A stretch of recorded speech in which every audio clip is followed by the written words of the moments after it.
I did my Nuffield scholarship on the development of mentorship programs for women in agriculture from a global perspective. And I had a great experience traveling around the world and working with women in agriculture.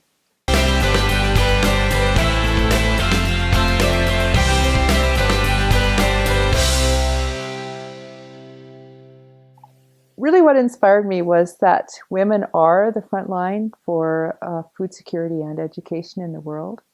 And when I started looking into that and realizing just how important women were in agriculture, the question then became, well, do we need more?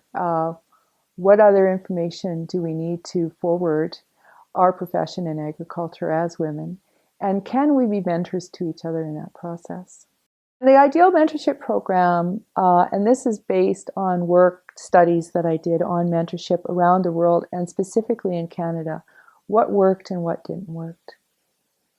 The most important part of a mentorship program is the mentor and their commitment to be available and their commitment to the growth of that individual.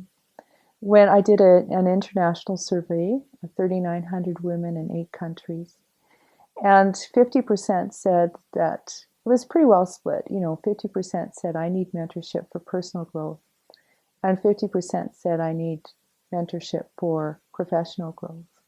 So that tells us that women are deeply committed to whatever it is that they're working on, working with, and whoever they're working for.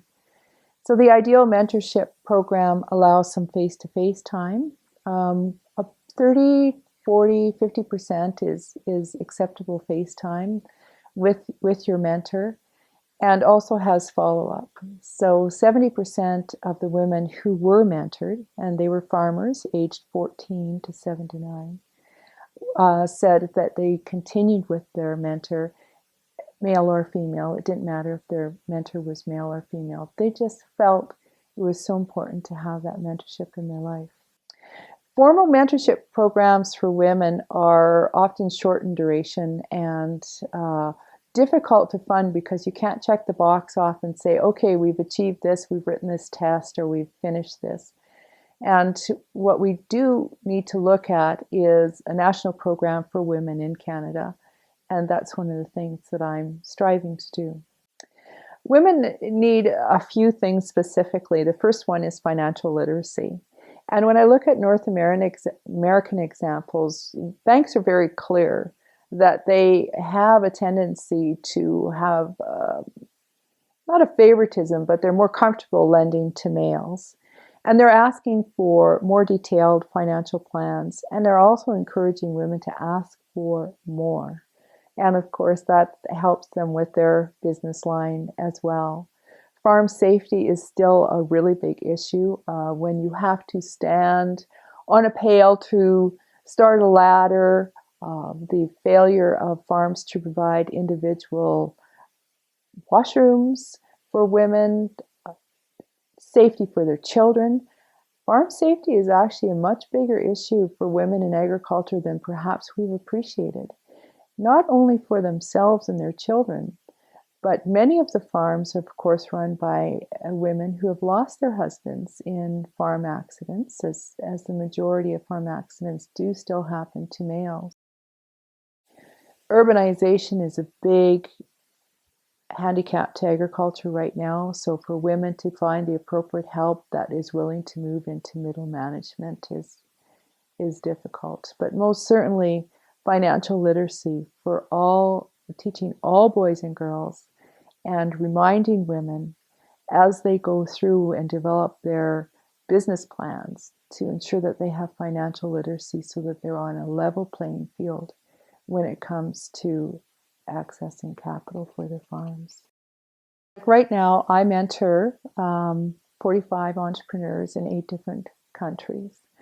So people are looking for other folks that will mentor them, that will be their sounding board, that will empower them. And to put a national mentorship program together may be difficult.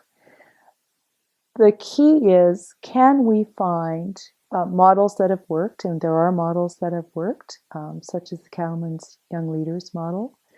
And what else needs to be part of that to establish a national program specifically for women?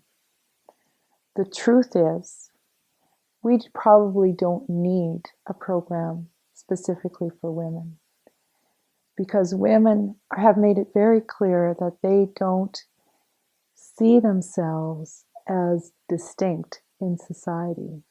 So what they're looking for is the tools, technology, and access to credit, the equal basis, the ability to go to the bank, the same as their male colleague, and obtain what they need to continue on their farms.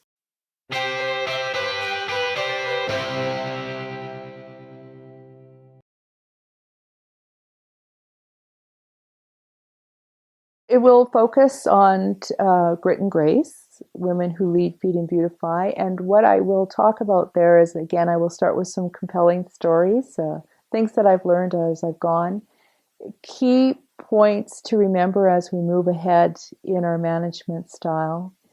And perhaps if I could divulge, one of the most important things to remember as women, that as we travel and as we live our daily lives, we're actually symbols of hope for the next generation, and the importance of that gender equality around our farm tables as we plan our businesses and as we build the future in agriculture.